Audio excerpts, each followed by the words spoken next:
Assalamualaikum warahmatullahi wabarakatuh.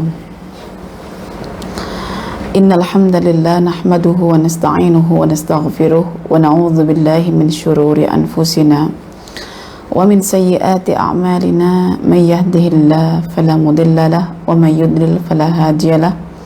Asyhadu an la ilaha illallah wa asyhadu anna Muhammadan abduhu wa rasuluh. Qala Allah ta'ala fil Qur'anil Karim: walladzina amanu wattaba'athum dzurriyyatuhum biimanin alhaqna bihim dzurriyyatahum wama alatnahum min amalihim min syai' kullu imri'in bima kasaba rahin. Sadaqallahul azim. Alhamdulillah, puan-puan dan tuan-tuan sekalian yang saya hormati, saya mencuba mengisi sekali untuk malam hari ini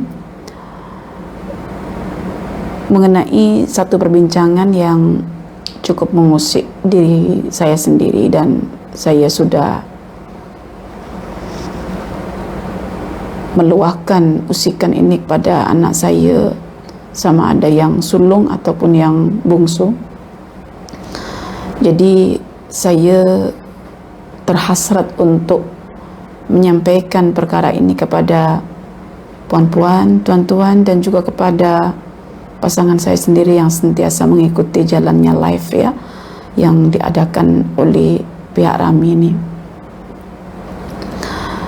Tadi saya telah membacakan salah satu ayat daripada himpunan surah Al-Mufassal, yaitu surah At-Tur yang terletak pada nombor surah yang ke-52, dan ayatnya terletak pada nombor ayat yang ke-21. Kami memberi satu topik perbincangan untuk malam ini dengan mengais keberkatan ibu bapa. Jadi ibu bapa ini memiliki keberkahan amal yang akan mencurah kepada anak-anak mereka, sehingga kita akan mengambil serius benda ini.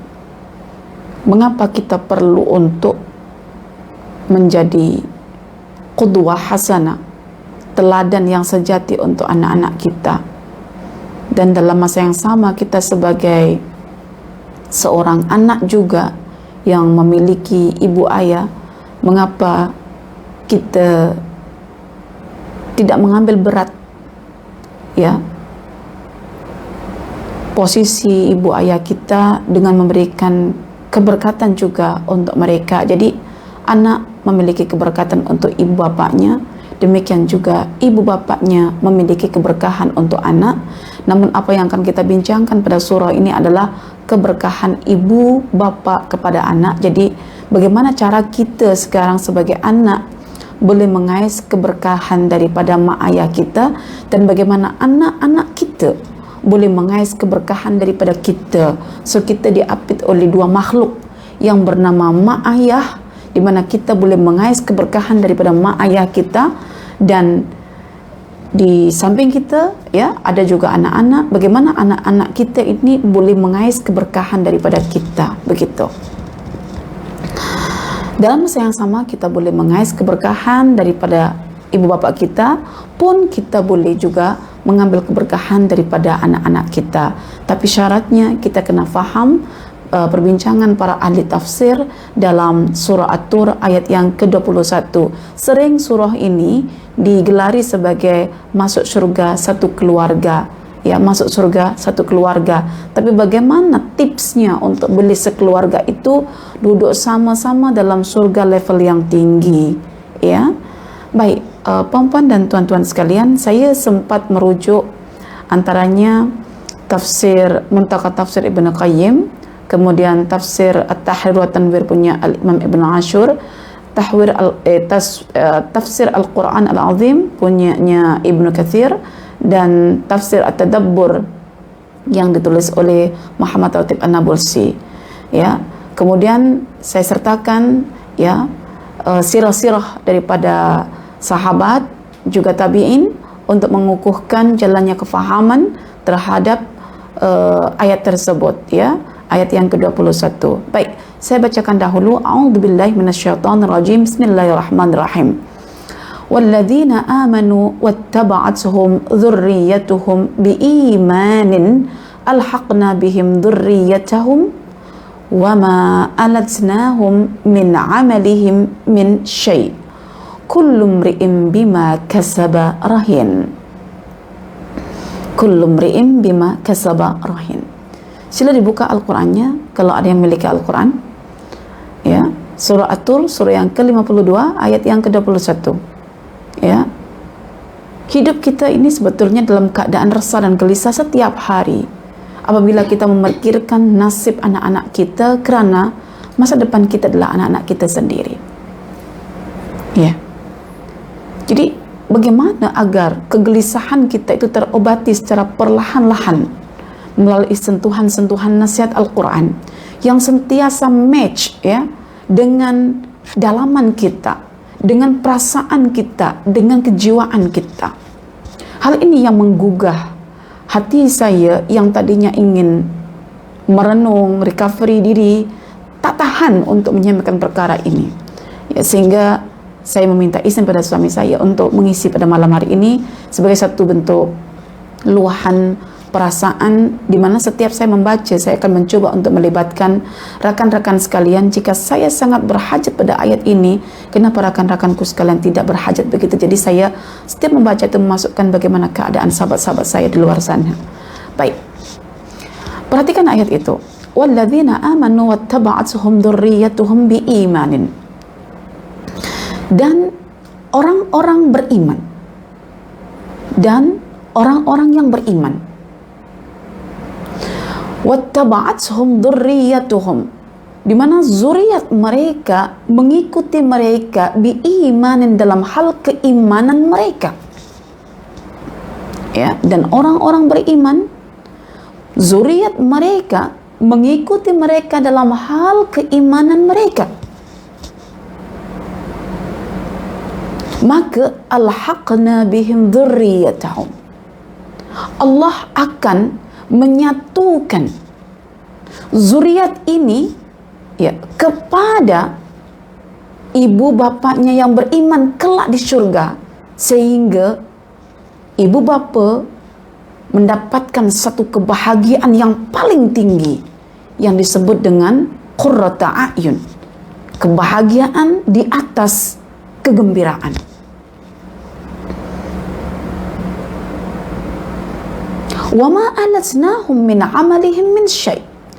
Ketika zuriat itu dilekatkan, disatukan, dikumpulkan bersama ibu bapa mereka yang beriman, Allah tidak pernah mengurangkan amalan ibu bapa mereka sehingga ibu bapa mereka perlu turun jatuh darjat mereka ke surga yang lebih rendah kerana untuk berkumpul dengan anak-anaknya, zuriatnya. Tidak perlu.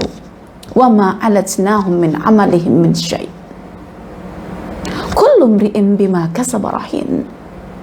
Akan tetapi jika mak ayah tidak beriman dan mereka ya diletakkan Allah di neraka, maka Allah tidak akan pernah meletakkan zuriat orang-orang kafir yang telah memilih jalan keimanan sehingga Allah letakkan di syurga itu untuk dikumpulkan kepada ibu bapa mereka yang di neraka. Setiap orang ya akan menanggung setiap perbuatan masing-masing tanpa menanggung dosa orang yang melakukan dosa tersendiri. Boleh faham di sini dari terjemahannya? Baik. Ayat ini sebetulnya apabila kita cermati dengan tafsiran yang teliti ya, dengan menggunakan pendekatan-pendekatan sunnah Nabi sallallahu alaihi wasallam, karena hal ini terkait dengan masalah ukhrawiyat. So kita tak boleh nak mengakal-akali dalam hal ini. So kita perlu mengumpul hadis-hadis Nabi sallallahu alaihi wasallam bagi memperjelas tafsiran ini. Dan tafsiran yang paling dekat dengan himpunan hadis-hadis Nabi, perkataan-perkataan para sahabat, tabi'ut tabi'in adalah tafsir Al-Quran Al-Azim yang ditulis oleh Al-Imam Ibn Kathir, ya, yang merupakan murid kepada Al-Imam Ibn Taimiyah dan serahkan dengan Al-Imam Ibn Qayyim Al-Jauziyah. Jadi saya mendapatkan pencerahan yang luar biasa daripada kitab tafsir Al-Imam Ibn Kathir. Selepas saya berusaha untuk mengusik akal saya melalui tafsiran Al-Imam Ibn Qayyim, terus saya masukkan lagi pada tafsiran Al-Imam Ibn Ashur, lalu saya masukkan lagi pada tafsiran Al-Syekh Muhammad Ratib An-Nabulsi, lalu terakhir saya ambil pandangan Al-Imam Ibn Kathir dalam tafsirnya Al-Quran Al-Azim. Baik, saya coba sintesiskan dari keempat-empat tafsiran itu disertai dengan ulasan-ulasan kitab tarikh, kitab sejarah, agar puan-puan tidak merasa pening, dan selepas tafsiran itu saya sintesiskan, puan-puan dan tuan-tuan tahu posisi puan-puan dan tuan-tuan di hadapan ayat ini, sehingga puan-puan akan tahu kenapa saya menyampaikan ayat ini dan kenapa ustazah juga ya sekarang lebih cenderung kepada program-program remaja, anak-anak yang mungkin akan dapat di-follow oleh parent mereka sekali. Jadi program kalau diadakan untuk remaja bermakna adik-beradik, ibu bapa boleh join sekali dalam program itu. Ya, baik, puan-puan dan tuan-tuan.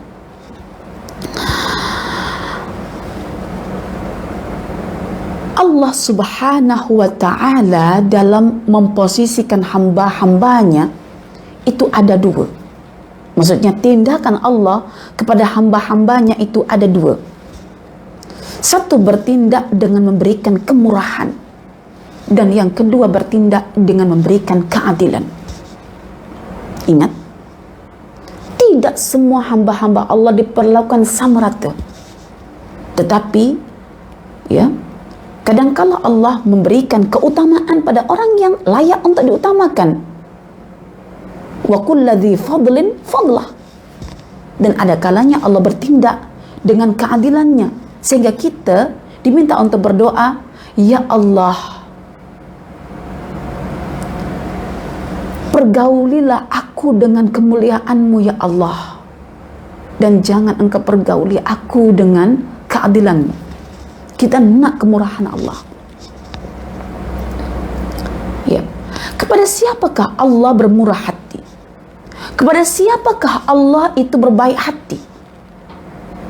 Ya. Allah menaruh kemurahannya pertama kepada al-aba, yaitu kepada ibu bapa. Dan yang kedua, Allah juga menaruh kemurahannya kepada al-abna, yaitu anak-anak. Ya. Kepada ibu bapa, Allah memberikan kemurahannya dengan jalan Allah meletakkan keberkatan amal kepada ibu bapa itu, agar ibu bapa itu ketika nanti di surga dia boleh meminta pada Allah, tolong satukan aku atau kami ya Allah dengan anak cucuku. Atas dasar amal ibu bapa itu, si anak yang tadinya posisinya dekat surga yang levelnya rendah diangkat martabatnya oleh Allah menuju level surga tinggi yang dimiliki oleh ibu bapaknya, karena ibu bapaknya memiliki tingkat kesalehan lebih tinggi daripada anak-anaknya. Tanpa ini kemurahannya mengurangkan derajat ayahnya, ibunya. Kalau ibunya berada dekat surga level tinggi, level Firdaus, ketika si ibu si ayah merasa kurang bahagia tanpa kehadiran anak, maka si ibu si ayah boleh menarik anak itu ke level surga Firdaus tanpa menjatuhkan amal si ibu ayah sehingga perlu turun level surga yang kedua. Inilah kemurahan Allah, di mana anak-anak boleh mengais keberkatan daripada ibu bapaknya melalui amal soleh si ibu dan si ayah sepanjang hidupnya. Makanya kalau kita puan-puan dan tuan-tuan katanya mencintai anak, Jika anak jatuh ke perigi tanpa pikir panjang, kita akan menyebur ke perigi untuk menyelamatkan anak sekali. Tapi apa bukti kasih sayang kita pada anak? Tingkatkan amal saleh kita. Beramal saleh itu jangan untuk diri sendiri, sertakan zuriat juga, sertakan pasangan Anda juga. Karena ketika seorang lelaki atau seseorang masuk ke surga nanti, dia akan bertanya, duhai Tuhan, di mana ibu bapakku? Di mana anak-anakku? Di mana istri pasanganku? Maka Allah akan menjawab, sungguh mereka tidak memiliki derajat seperti engkau. Akan tetapi ya Allah, sepanjang hidupku aku beramal adalah qad amiltu li walahum. Aku beramal karena untuk diriku juga untuk mereka. Maka fayu'maru bi ilhaqihim bih. Allah memerintahkan kepada para malaikatnya agar siapa yang ditanyakan orang itu segera dilekatkan pada orang itu. Jika yang ditanyakan itu anaknya, letakkan anak itu bersama ibu bapaknya yang menanyakan. Jika yang ditanyakan itu istrinya, lekatkan istrinya itu pada pasangan suaminya yang menanyakan. Jika yang ditanyakan itu ibu bapaknya, lekatkan ibu bapaknya itu pada anak-anak yang menanyakan. Pertanyaannya adalah, sudahkah kita memperbanyak amal kita sehingga ketika kita di surga nanti Allah mengizinkan siapa saja di surga level rendah yang kita nak berkumpul, Allah bagi kumpul. Ibaratnya dunia ini miniatur surga. Surga yang sebenar yang besar itu di akhirat. Jadi kalau kita sekarang merasa bahagia dengan mak ayah kita, kita bahagia dengan zauj kita, pasangan kita bahagia dengan anak-anak kita. Kenapa kita tidak estafetkan kebahagiaan itu di akhirat? Sehingga ketika kita pandang kenakalan anak-anak kita segera tengok amal kita bagaimana. Sudahkah kita bangun malam untuk salat? Sudahkah kita baca Quran untuk tenang jiwa kita, untuk menenangkan anak kita? Sudahkah kita bersedekah? Sudahkah kita beramal saleh? Ketika beramal saleh, sesungguhnya niat kita bukan hanya untuk kebaikan kita, tapi untuk mak ayah kita yang kita cintai, untuk ibu, untuk anak-anak kita yang kita cintai, cucu-cucu kita yang kita cintai, kasihi, di atas cinta kasih, ya, cicit-cicit kita yang kita santuni, bahkan juga untuk pasangan kita. Sehingga kita mohon kepada Allah, ya Allah, tolong jadikan mataku ini laksana hujan gerimis, yang apabila aku menyaksikan suamiku, yang apabila aku menyaksikan anak-anakku, yang apabila aku menyaksikan ibu bapakku, pandangan itu adalah pandangan penuh kasih, penuh cinta, untuk membimbing mereka agar berkumpul bersama saya di surga. Maka kita segera mengambil bahagian kesempurnaan amal dengan menjaga qiyamul lail kita, menjaga puasa kita, menjaga infak sedekah kita, menjaga bacaan Quran kita. Allahu Akbar. Makanya puan-puan dan tuan-tuan, kalau kita punya pasangan dan kita menganggap pasangan kita itu adalah pasangan abadi kita di surga, seperti yang saya katakan dulu ya dalam bedah buku tuntunan bagi wanita, jangan benci kat suami kita walaupun ada kekurangan amal dalam suami kita, walaupun menyakitkan hati kita, walaupun kita tidak suka dengan amal dia. Pandanglah dia, mohon sama Allah seperti Rasulullah memohon, ya Allah, jadikanlah mataku mata yang sayu, mata laksana hujan gerimis yang sentiasa menebar kasih, penuh kesian, iba, rasa tak sampai hati apabila kita nak memaki-maki pasangan kita karena tidak sesuai dengan kita punya kehendak, memaki-maki anak kita karena tak sesuai dengan kita punya kehendak, yang mencibir, memperlikan ibu bapak kita karena kurangnya iman bapak ibu kita seperti kita yang kita sudah belajar Al-Quran seperti ini. Tolong ya, untuk diri saya, untuk suami saya, jika kita betul-betul sayang anak-anak kita, jika kita betul sayang ibu bapak kita, jika betul-betul kita sayang pasangan kita, ibda binafsik, mulakan daripada diri kita apa yang sudah kita lakukan untuk mereka. Sudahkah kita menjadi qudwah? Bukankah Allah berfirman, wallazina amanu wattaba'athum dzurriyyatuhum biiman. Muhammad Khatib An-Nabulsi mengatakan, ini ayat merupakan satu sindiran untuk parents agar mereka menjadi al-qudwa, qudwatun fil iman wa qudwatun fil amali salih, yaitu teladan dalam hal keimanan dan dalam hal kesalehan. Sebab zuriat itu hanya akan mengikut wattaba'athum, mengikut keimanan. Sudahkah kita ini menjadi satu iklan hari-hari dalam rumah tangga kita untuk zuriat kita, sehingga zuriat kita hanya melihat keimanan, amal saleh dalam diri kita, sehingga mereka akan follow. Kenapa anak-anak, cucu-cucu, cicit-cicit nak follow kita punya iman? Karena setiap hari hakikatnya kita sebagai pengiklan sejati akan keimanan. Bagaimana kita nak anak kita beriman sementara kita tak pernah tinggalkan perbuatan maksiat kita? Bagaimana kita nak masukkan anak kita ke madrasah, ke ma'had tahfiz sementara kita tak pernah tinggalkan kemaksiatan kita? Bukankah anak-anak itu hanya ikut kita karena itu tabiat anak-anak? Ada satu pertanyaan, sampai generasi keberapa anak-anak akan follow kita? Tidak terhitung sampai akhir zaman. Itu namanya zuriyat. Itulah pandangan Muhammad Khatib An-Nabulsi, bahwa zuriyat di sini mulai daripada anak-anak kita, cucu-cucu kita, cicit-cicit kita, ya, sampai dikata alladzi hafaza sudah ila yaumil qiyamah, sampai hari kiamat kita akan dikumpulkan.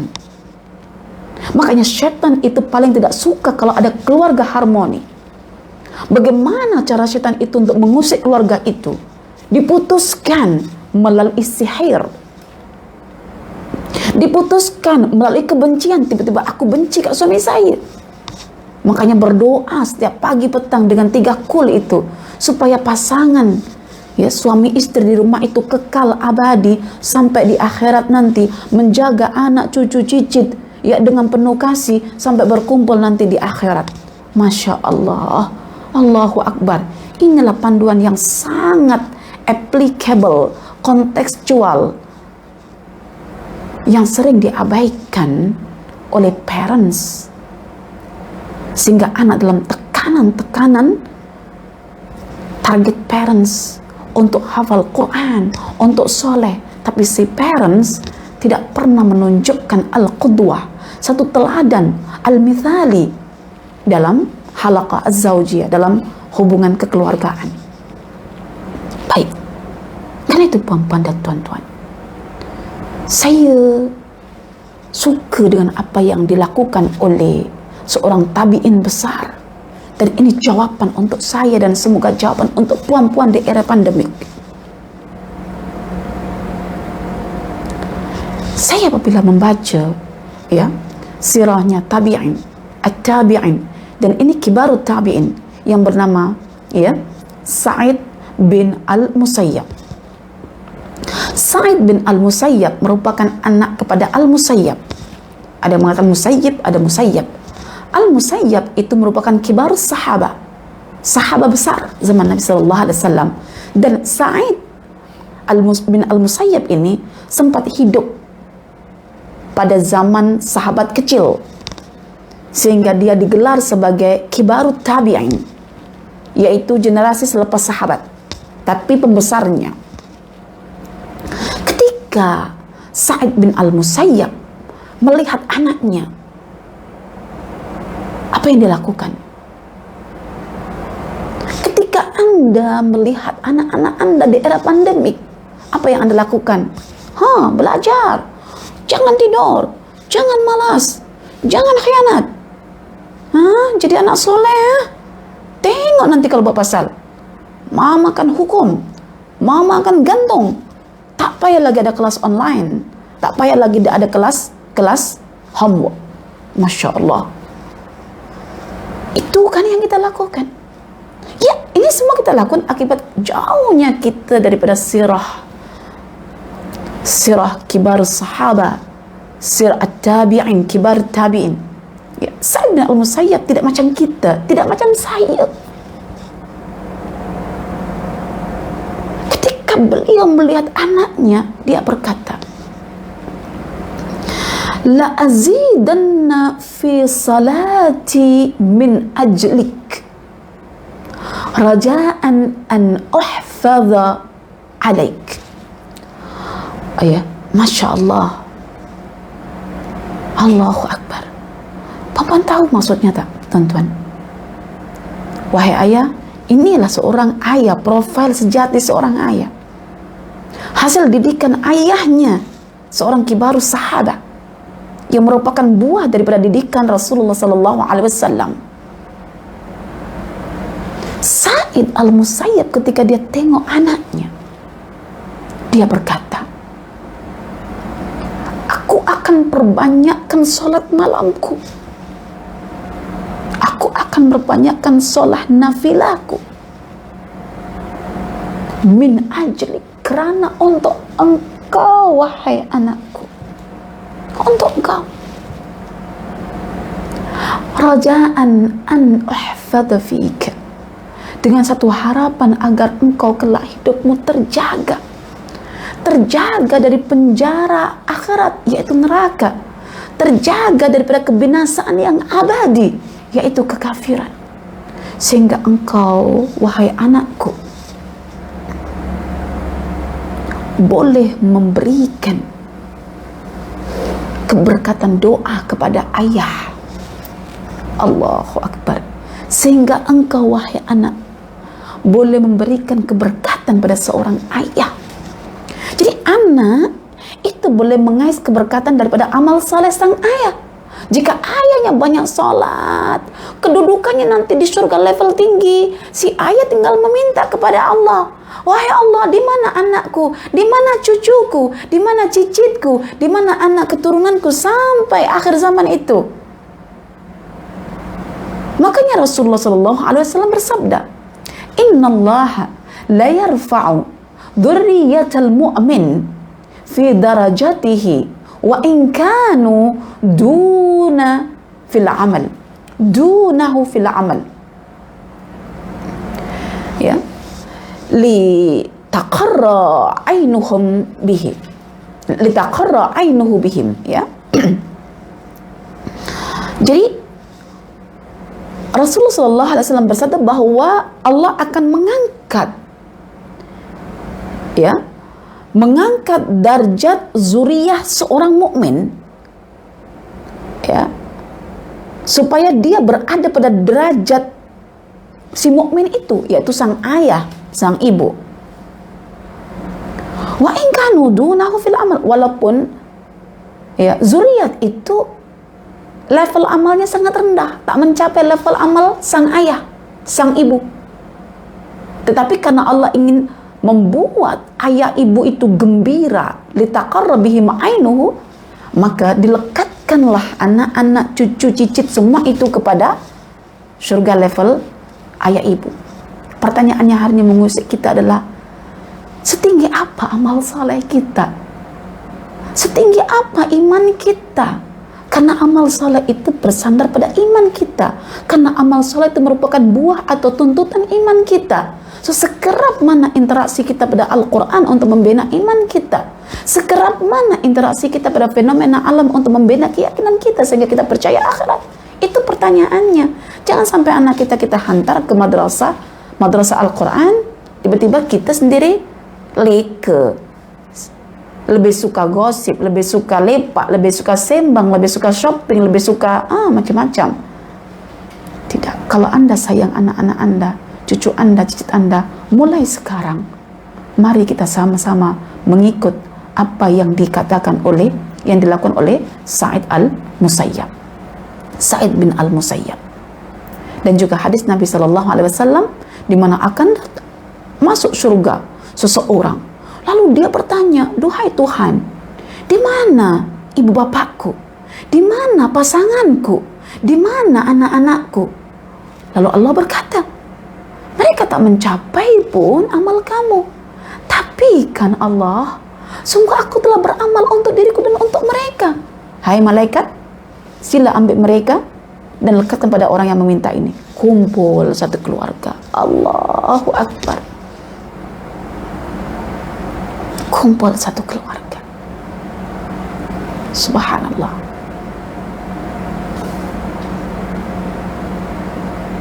Apabila Quran telah mengatakan bahwa anak-anak kita hanya akan mencontoh, mengikut kita punya keimanan, mengikut kita punya tuntutan iman berupa amal soleh. So sekarang apa yang kita lakukan di depan anak-anak kita? Meneking, memaki, memarah, kurang selari antara perkataan dan perbuatan, kurang untuk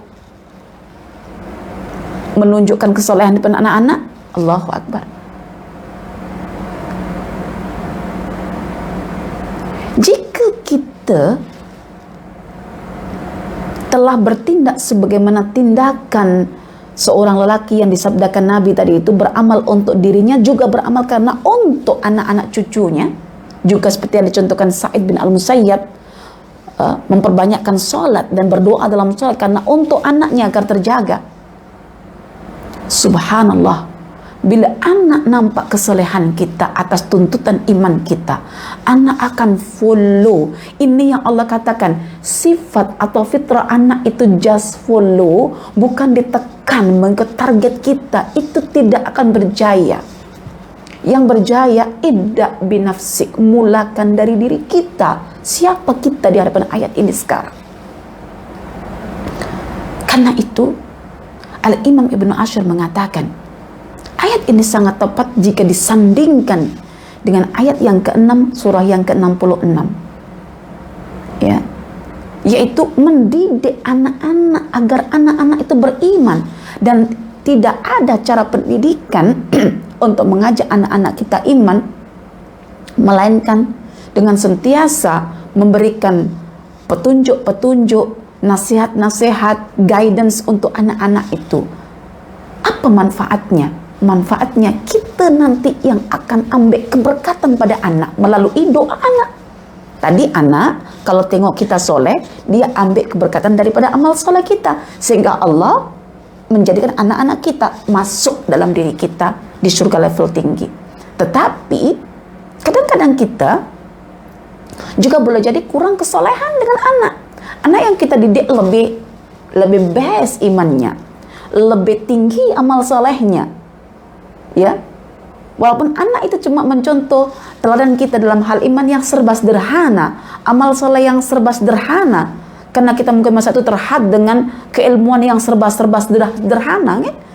Tetapi jika kita masih memandu anak kita, di saat anak kita sudah tinggi keimanannya, Allah, kita yang akan mengais keberkatan doa daripada anak kita. Ini yang diperkatakan oleh Al-Imam Ibn Katsir, bahwa si ayah, si ibu boleh mengais keberkatan doa daripada anak, sedangkan si anak boleh mengais keberkatan amal daripada ayah. Tujuan dua-duanya sama, masuk surga level tinggi. Baik, apa manfaat kita nak solat, kita nak beriman, kita nak beramal soleh, kita nak jadi teladan misali dalam rumah tangga kita untuk anak kita? Kita belum tentu boleh mendapatkan darjat tinggi tanpa bantuan anak, belum tentu. Karena itu Rasulullah menghabarkan dalam hadis sahih, hadis ini dapat syahid, dapat penguat daripada perawi yang sama. Hadis ini diriwayatkan oleh Abu Hurairah. Pertama disebutkan dalam Al-Musnad Imam Ahmad bin Hanbal, dan yang kedua disebutkan dalam Sahih Al-Imam Muslim, dan kedua-duanya daripada jalur sahabat Abu Hurairah. Ya, Abu Hurairah. Dan Abu Hurairah ini adalah salah satu sahabat yang sangat-sangat perhatian pada ibunya, sehingga sempat berlari menuju rumah Rasulullah untuk minta didoakan agar ibunya masuk Islam. Ya. Oke. Abu Hurairah meriwayatkan bahwa innallaha la yarfa'u, ya, ad-darajata lil 'abdi as-salih fil jannah. Innallaha la yarfa'u ad-darajah lil abdi as-salih fil jannah. Wa yaqul ya rab anna li hadha, minta maaf, anna li hadhi. Fayaqul bi istighfari waladika laka. Ya, suatu ketika nanti Allah akan mengangkat derajat ya seorang hamba yang saleh pada kedudukan surga yang tinggi. Tiba-tiba dia bertanya pada Allah. Dia bertanya begini, ya Rab, anna li hazi, dari mana kedudukan aku dapat di surga yang tinggi ini ya Allah? Lalu jawab Allah, fayaqul bi istighfari waladika lak, dengan istighfarnya anakmu yang kamu didik dalam kesalehan, dalam keimanan itu, membuat setiap istighfarnya itu membuat aku angkat derajatmu sampai level surga tinggi. Allahu Akbar. Pertanyaannya sekarang adalah, yang ini membuat saya menangis sendiri, merenung sendiri. Sejauh mana kita melihat anak-anak kita, sudahkah berdoa untuk kita, memohon ampunan untuk kita?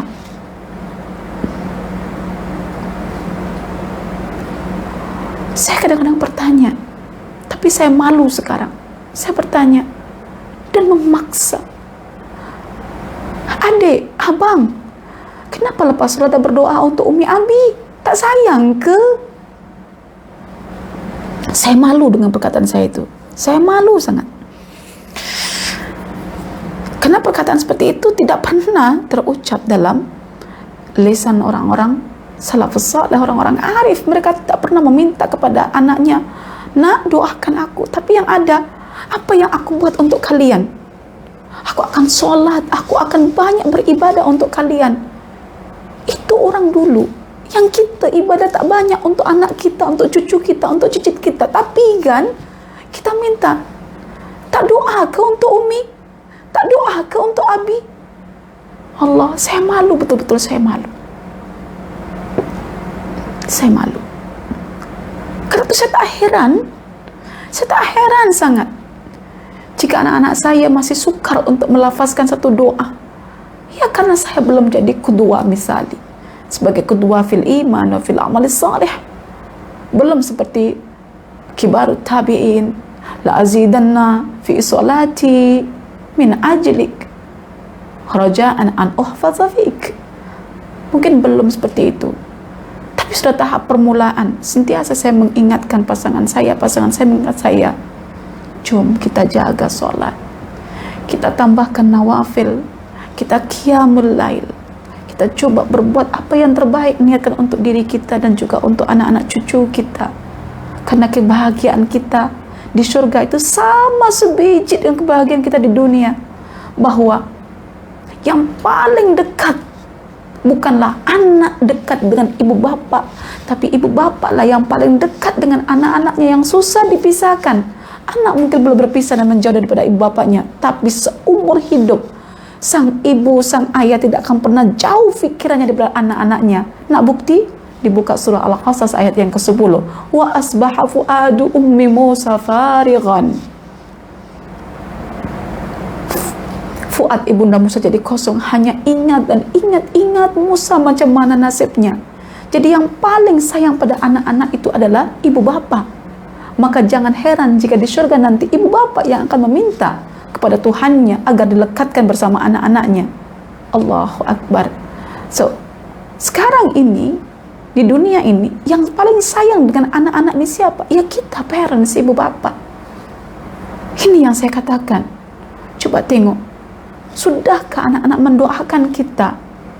Kalau anak-anak masih belum mendoakan kita, anak-anak belum lagi melihat satu role model sejati dalam rumah tangga, belum melihat kita sebagai parents begitu peduli dalam amal soleh demi untuk anak. Ya, hari-hari mungkin anak-anak kita cuma tengok kita begini je, marah-marah. Tengok berita, marah. Tengok reality, marah. Layan orang, marah. Ini marah. Anak-anak kita tengok kita setiap hari begitu dengan media sosial kita. Macam mana anak-anak kita nak berdoa untuk kita? lebih jelasnya kita hanya mewariskan kegeraman pada anak-anak kita. Memang satu perjuangan kita meletakkan handphone kita. Kalaupun kita pegang handphone, anak hanya tahu, oh Quran yang dibaca ayahku, oh tafsir yang dikemukakan ayahku, oh sekejap lagi ayahku pasti akan ajar aku tentang ayat mana yang akan ayah ajar. Dengan tampilan-tampilan akhlak yang penuh santun sang ayah mengajar, dengan roman mimik muka yang penuh dengan kehebaan bila mengajar anak, dengan mata seperti gerimis hujan yang sentiasa memberi ketenangan dengan hujan gerimis itu ketika menyaksikan anak. Masya Allah perempuan, ini perjuangan besar dan syaitan tidak akan pernah membiarkan kita masuk surga sampai cucu cicit ila yaumil qiyamah, sampai pada generasi menuju hari kiamat. Tidak mungkin syaitan redha, tidak mungkin. Ya perempuan dan tuan-tuan sekalian, maka doa anak itu yang dinantikan oleh setiap parents.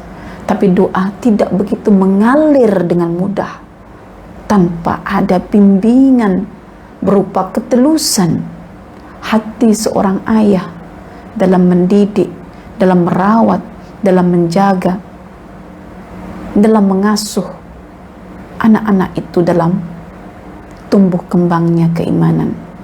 So, fokus ayat ini adalah bagaimana kita menanam dan menumbuh kembangkan iman dalam hati anak-anak kita. Ya, seperti yang saya katakan, nak bina iman ini dalam hati anak, kalau ikutkan ayat ini very simple, mulakan daripada kita. Sejauh mana kita membina iman kita, tapi bagaimana cara kita nak bina iman itu? Jika kita lahir sebagai seorang muslim, lingkungan muslim, mulakan dari Al-Quran. Tapi bagi mereka yang kufar, yang kafir, lahir dalam lingkungan yang kafir, mungkin dalam melalui sains, melalui kajian-kajian mereka, yang mana kajian itu hanya terpuaskan oleh Al-Quran sahaja. Itu berdasarkan fakta-fakta yang telah berlaku, di mana para saintis masuk Islam karena menemukan hasil kajiannya dalam Al-Quran. Dan kita yang beriman menambah kembang iman kita karena kerapnya interaksi kita dengan Al-Quran melalui metode yang benar. Perempuan dan tuan-tuan sekalian, ada satu pertanyaan di sini. Mengapa kita perlu berdoa untuk mak ayah kita? Dan apa jenis doa yang patut kita panjatkan untuk mak ayah kita? Doa yang paling tepat adalah bagaimana kita memohonkan ampun untuk mak ayah kita. Untuk apa, Ustazah, kita memohonkan ampun untuk mak ayah kita? Agar mak ayah kita kedudukannya dinaikkan oleh Allah pada surga yang tinggi. Apabila pada surga yang tinggi mak ayah kita terletak, insya Allah kedudukan mak ayah itu yang akan menarik kita juga ke surga. Dengan istighfar Anda boleh melayakkan mak ayah Anda duduk di derajat surga yang paling tinggi, dan ketika Anda masuk surga nanti, Anda boleh ditarik oleh mak ayah Anda pada surga yang level tinggi. Inilah tentang kemurahan Allah. Tetapi Allah juga memberlakukan keadilan pada hambanya, yaitu bagaimana seandainya mak ayah itu tidak beriman dan tidak berada pada level surga yang tinggi. Seperti yang kita katakan tadi, jika mak ayah beriman, beramal soleh, berada dekat level surga yang tinggi, dia boleh tarik anak dia, betul kan? Bagaimana seandainya mak ayah itu dia bukan dekat level surga yang tinggi, tapi dia berada dekat level neraka yang paling dalam, contohnya. Adakah nasib anak juga sama, akan dilekatkan oleh Allah kepada ibu bapaknya? Maka disinilah keumuman, ketidakjelasan ini dijelaskan oleh Allah, kullu mri'in bima kasaba rahin, pada hujung ayat, bahwa setiap orang itu akan bertanggung jawab atas setiap amalnya. Tidak ada istilah penanggungan dosa, tidak ada. Oke, saya nak tekankan di sini. Mungkin ada masih yang di antara sahabat-sahabat kita confused, keliru. Ustazah, bukankah ada seorang anak nanti yang ketika dia masuk neraka, dia boleh menarik mak ayah dia di surga untuk masuk ke neraka? Adakah ini bermakna bahwa mak ayah akan menanggung dosa anak? Tidak. Tidak, sekali lagi tidak. Tidak ada penanggungan dosa. Alla taziru waziratu wizra ukhra. Tetapi yang ada itu adalah seseorang boleh mendapatkan bahagian dosa daripada dosa orang yang melakukan kejahatan. Boleh.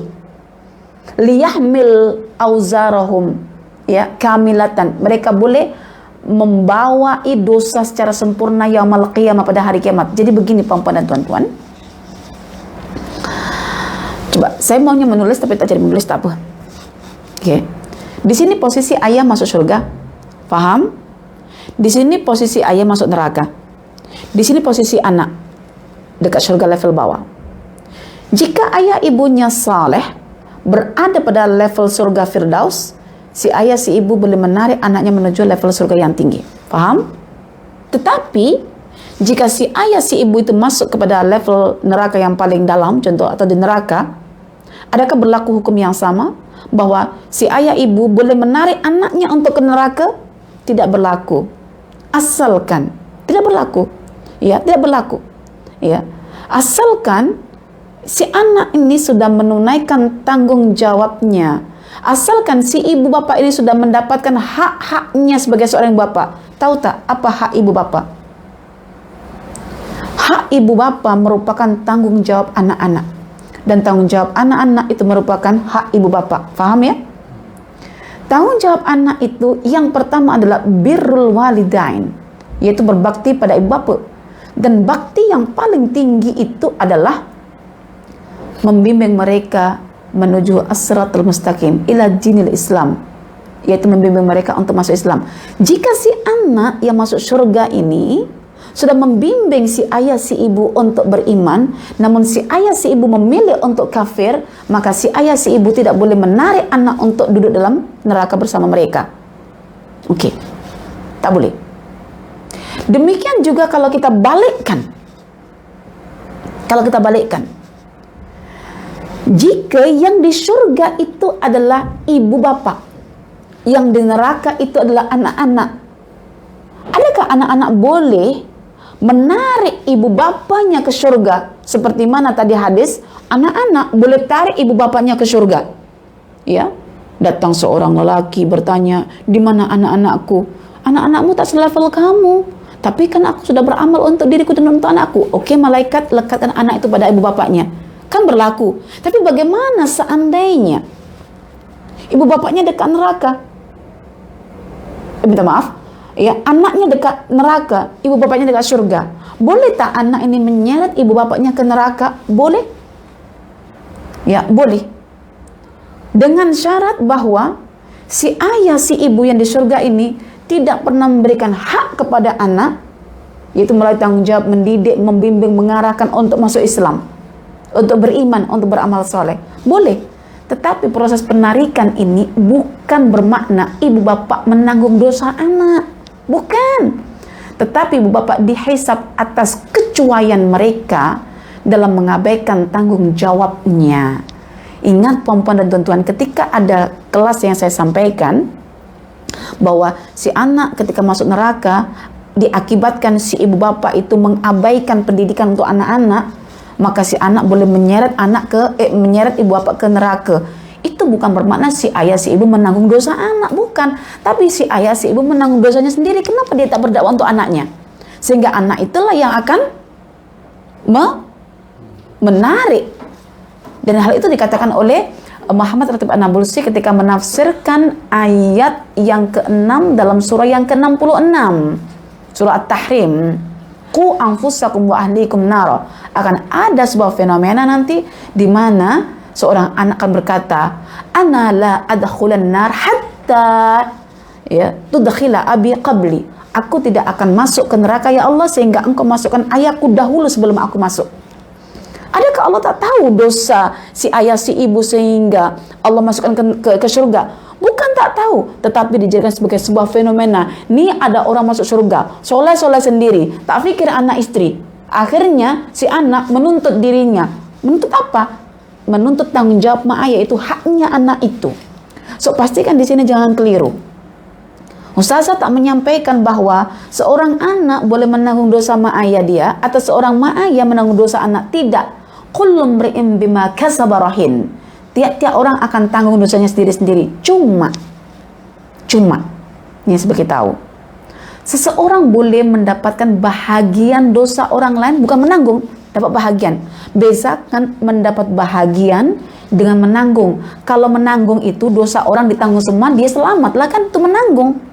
Tetapi kalau mendapat bahagian, orang itu dosa, tapi dianya ini juga dapat bahagian dosa yang sama. Hal ini seperti yang disabdakan Rasulullah SAW dalam Sahih Al-Imam Muslim, man sanna fil islami sunnatan hasanatan ya falahu ajruha wa ajru man amila biha ba'dahu min ghairi an yanqussa min ujurihim syai'un wa man sanna fil islami sunnatan sayyi'atan ya fa'alaiha wizruha wa wizru man amila biha ba'dahu min ghairi ayyan qussa min auzarihim syai'un.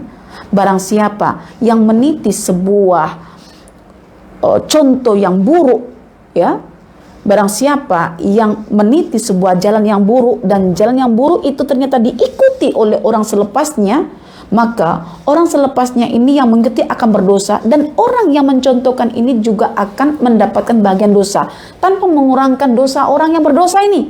Jadi kalau saya contohkan perbuatan buruk, na'udzubillah min zalik, pada anak saya buat, so anak saya yang sudah balik akan dapat dosa atas perbuatannya itu, dan saya juga mendapatkan dosa karena mencontohkan perkara itu tanpa mengurangkan dosa anak saya. Jadi saya berdosa, anak saya juga berdosa, sama-sama dosanya. Begitu. Ini bukan menanggung, tapi mendapatkan bahagian MLM, ya, multi level marketing, dapat di situ.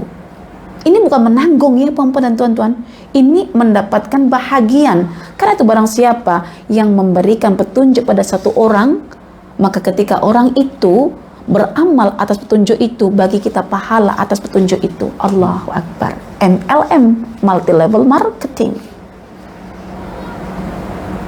Oke, baik perempuan dan tuan-tuan, jadi masuknya neraka seorang ayah ke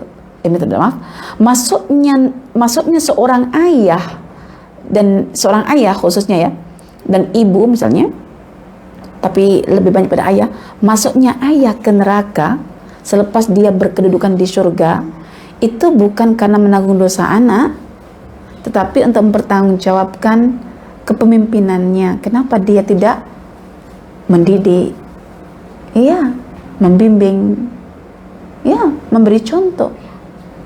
Pertanyaannya, mau tak kita nanti ketika sudah di surga diusir oleh anak-anak kita? Ya Allah, ayahku tidak mengabaikanku, minta maaf, ayahku mengabaikan pendidikanku, tidak pernah mengajarkanku, ya, bagi nama pun tak elok, kan? Yang kedua, cari ibu untuk saya pun sembarangan, bodoh gila. Yang ketiga, jangankan nak ajar Quran, nak ajar adab pun tidak, contohnya lah kan. Jadi disinilah sabda Nabi berjalan, kullukum ra'in wa kullukum mas'ulan an ra'iyatihi. Setiap orang itu adalah pemimpin, dan setiap pemimpin akan diminta pertanggungjawaban, ya, dan seorang ayah itu pemimpin dalam rumah tangganya. Allahu Akbar. Jadi puan-puan dan tuan-tuan sekalian, apa yang penting adalah bagaimana sekarang kita menunaikan tanggung jawab kita, di mana hak-hak mak ayah kita tunaikan, yaitu birrul walidain, dan yang setinggi-tinggi birrul walidain adalah mengajaknya masuk Islam, mengajaknya untuk beriman, mengajaknya untuk yakin, dan yang kedua memberikan hak kepada anak-anak kita dengan memberi nama yang elok, mencarikan ibu yang terbaik sebelum kawin, ya, kawini seorang wanita yang pandai, yang cerdik, Karena setiap kecantikan ibu itu akan membias kepada anak-anaknya. Itu satu hadis ya, itu bagus untuk diteliti. Dan untuk ibu-ibu, itu Ibunda Rasul, teman. Untuk ibu-ibu, satu buku yang dari pertama kali mengusik hati saya untuk menjadi seorang ibu yang baik, untuk menjadi seorang ibu yang baik, berusahalah kan. Ini panduan saya, yaitu Ibunda Para Ulama.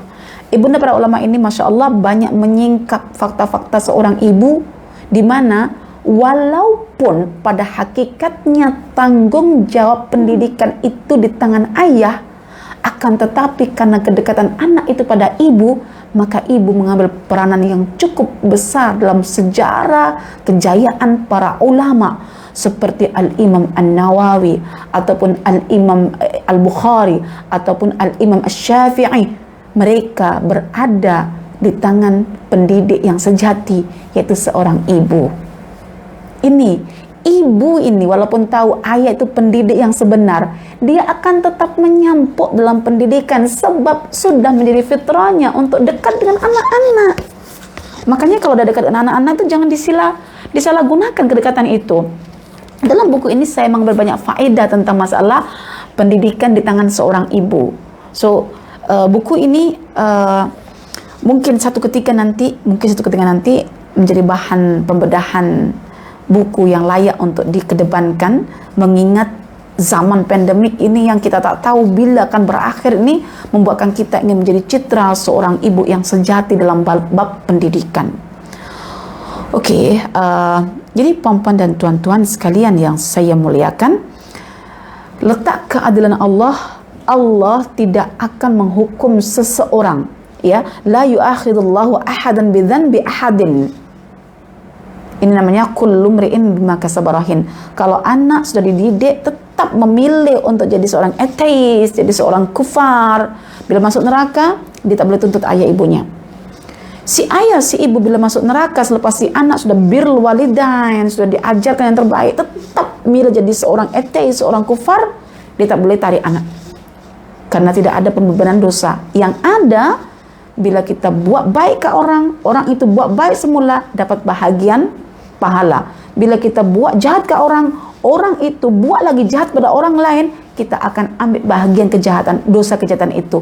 Maka berfikirlah bahwa berakhlak itu bukan untuk diri sendiri, tapi juga untuk semua orang lain. Ya, jadi kalau saya conclusionkan di sini bahwa posisi saya saat ini adalah sebagai seorang anak dan seorang ibu. Bila saya sebagai seorang bila saya sebagai seorang anak, ya, bermakna saya akan berdoa untuk ibu bapak saya agar derajat ibu bapak saya berada di level surga yang paling tinggi. Kelak dia akan tarik saya jika saya kurang amal. Dan jika saya sebagai seorang ibu, saya akan tingkatkan kesalehan saya, amal soleh saya, agar ketika amal soleh saya melayakkan saya di surga, saya boleh tarik anak-anak saya boleh tarik pasangan saya. Karena itu puan-puan dan tuan-tuan, sering kali kita menganggap bahwa kita boleh kumpul dengan mak ayah kita dan anak-anak kita, pasangan kita tak boleh. Boleh. Karena itu mulai dari sekarang puan-puan, pandanglah pasangan kita dengan pandangan penuh kasih sayang. Dialah pasangan abadi kita di surga. Pandanglah anak-anak kita juga dengan pandangan penuh kesian, karena dialah kebahagiaan kita yang paling puncak nanti, ya selepas kita dah masuk surga seronok, kita akan tanya mak ayah kita, anak-anak kita, ya, suami kita. Lalu yang ketiga, pandanglah mak ayah kita, ya, dengan pandangan yang penuh dengan kesantunan, agar mak ayah kita juga menjadi orang-orang yang tinggi derajatnya. So kita akhirnya kumpul satu keluarga. Bukan cuma itu, anak kita punya anak, cucu kita. Suka tak sekarang dengan cucu? Akan ditarik lagi, cicit kita ditarik lagi, sampai 7 keturunan tak habis, sampai hari kiamat dia akan dikumpulkan. Sebetapa luas, maka benar kata Allah, wasari'u ila maghfiratin min rabbikum wa jannatin 'arduha as-samawati wal ardu uiddat lil muttaqin. Surga itu luas, seluas langit dan bumi. Itu gambaran nyata lah. Kalau langit bumi tak boleh kita nak ukur, di mana wa inna la musi'un, langit sentiasa meluas, cakrawala semakin melebar, maka surga demikian halnya. Allahu Akbar. Masya Allah, mari ubah kita punya tabiat, mari ubah kita punya persepsi hidup mengenai masuk surga satu keluarga melalui surah At-Tur ayat yang ke-21. Wallahu a'lam, aqulu qawli hadza wa astaghfirullah li wa lakum. Wassalamualaikum warahmatullahi wabarakatuh. Puan-puan dan tuan-tuan, sebagai satu bentuk rasa sayangnya kita pada anak-anak kita, mungkin amat minimumnya kita punya pengetahuan, ya, tapi kita sayang anak kita agar anak kita beriman, agar anak kita soleh, melebihi solehnya kita. Akhirnya dia berdoa untuk kita, lalu kita berdoa Allah angkat derajat kita, lalu ketika diangkat derajat kita jumpa anak-anak kita sama satu level. Maka saya menganjurkan satu seminar untuk remaja, karena saya katakan remaja ini sudah mula berpikir, dia boleh diajak dialog.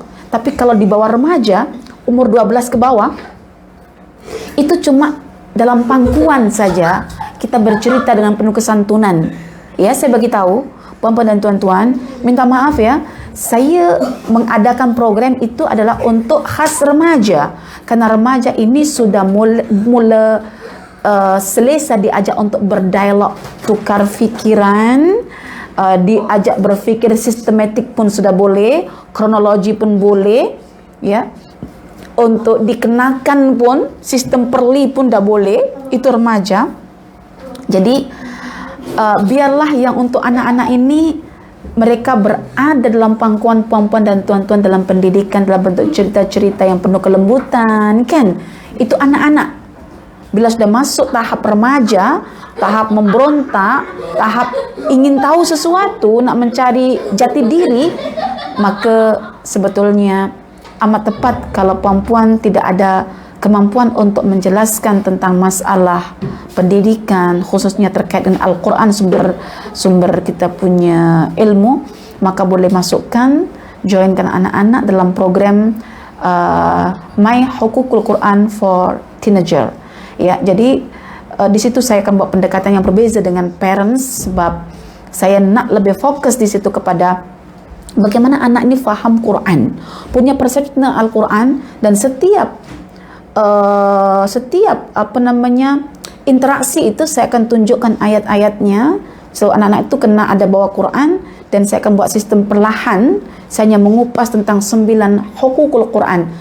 Karena anak ini sudah menginjak puber, mau dewasa, kalau sumber hukum tak tahu, interaksi tak tahu, apa jadinya? Cuma kelebihannya, puan-puan dan tuan-tuan sebagai parents, nak masuk surga sekali, tolong kawani anak-anak itu. Tolong kawani. Berkorbanlah untuk mengawani anak itu, sehingga boleh berpandang-pandangan satu keluarga.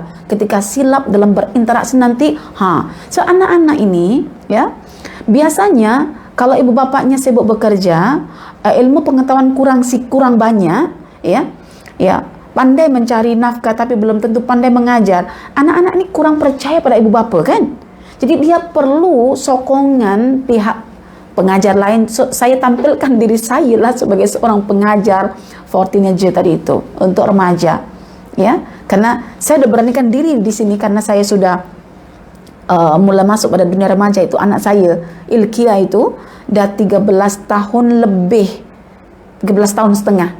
So nanti tahun depan bulan Januari dia sudah 14 tahun. So memang sudah nampak apa yang dikatakan oleh Dr. Amani Ar-Ramadi. Minta maaf ya, buku dah habis ya nih ya. Beliau mengatakan nak bina iman untuk anak-anak ini, dia kena menggunakan sistem dialog. Sistem dialog, dan alhamdulillah sebelum baca buku ini saya dah gunakan beberapa pendekatan untuk anak saya, dan semua yang saya dekati itu alhamdulillah ada dalam buku ini. Maknanya sebetulnya kalau interaksi kita dengan Quran, dengan sunnah, dengan sirah itu amat dekat, mudah sebetulnya kita mengambil butir-butir pelajaran untuk terus kita terapkan dalam pendidikan. Ya alhamdulillah puan-puan dan tuan-tuan, ya, kecenderungan kita menuju Allah, memperbaiki hubungan yang baik dengan Allah, memang memudahkan. Macam huraian benang itu yang tadi tersimpul itu mulai terhurai sedikit demi sedikit. Saya nampak di situ, semakin kita mendekatkan diri pada Allah, semakin Allah mudahkan kita mendidik anak-anak kita. Wallahi, ya, semakin mudah. Yang diakal-akali hanya membebankan diri sendiri, percayalah. Ya, karena itu puan-puan dan tuan-tuan, saya bagi tahu ya, saya punya program insyaallah minggu hadapannya lagi, lepas minggu ini adalah seminar untuk wanita. So saya buat sebelum minggu terakhir bulan ini ya, ada hukul Quran. Saya buat awal dulu, yang sholatnya Ustazah tangguhkan tarikh 31 dan 1 ya. Sebab saya melihat Quran dulu baru sholat ya. Karena Quran akan dibawa dalam sholat. Oke, jadi saya jelaskan ya, dalam seminar itu nanti tak payah mendaftar ramai, cukup satu saja. Jika ada anak remaja di situ, ya, daftarkan satu anak itu saja, perempuan, tuan-tuan ya, dan juga adik-adiknya boleh join sekali. Oke, itu yang pertama mengenai ini. Dari segi konten, Ustazah akan coba susun mengikut taraf kemampuan berpikir remaja. Oke. Dan dari segi umur, ya, Ustazah pilih 13 tahun, ya, masuk form 1.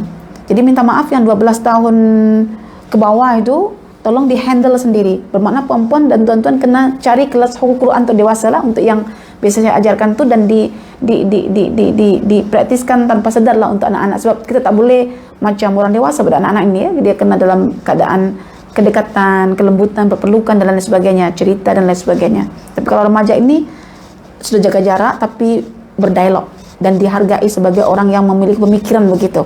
Itu remaja. Jadi kalau ada yang punya anak umur 19 tahun, contohnya 20 tahun yang belum kenal Al-Quran, nanti boleh kita pertimbangkan. Yang penting dalam kelas itu saya maukan semua boleh menyerap begitu dalam tahap pemikiran.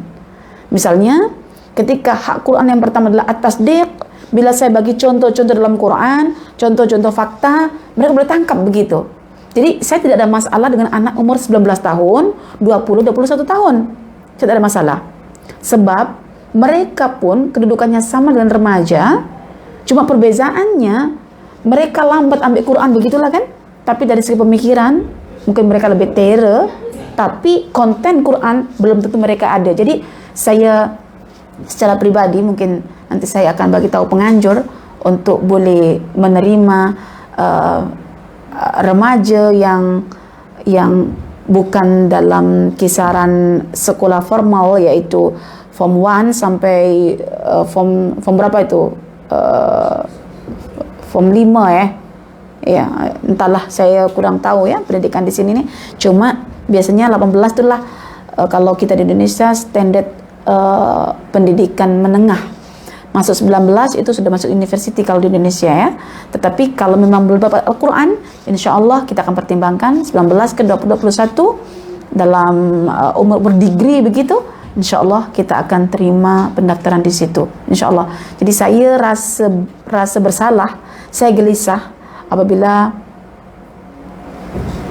anak-anak sudah mulai mampu berpikir secara berdialog, tetapi saya sekat, tak boleh karena tak menempati umur itu. Saya agak gelisah sedikit. Jadi saya meminta jasa baik penganjur agar boleh menerima anak-anak yang berumur 19, 20, 21 tahun. Saya meminta supaya mereka juga tahu Al-Quran, sehingga kita parents boleh mengambil manfaat nanti barakatud doa minal maulud, yaitu keberkatan doa daripada anak yang dilahirkan tadi itu.